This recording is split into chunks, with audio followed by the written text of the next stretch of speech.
Hello everyone. In this video, I will show you how to fix a Steam game that is not launching on Windows 10 or Windows 11.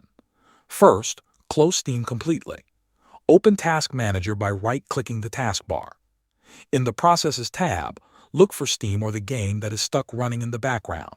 Right-click it and choose End Task. This will fully close the process and can fix launch problems caused by frozen apps. After that, reopen Steam and try starting the game again. If the game still does not launch, verify the game files. Open Steam and go to your library. Find the game that is having the issue, right-click it, and select Properties. Open the Installed Files tab and click Verify Integrity of Game Files. Steam will now scan the game files and automatically replace any missing or corrupted files. Once the scan is complete, try launching the game again. Another fix is clearing the Steam download cache.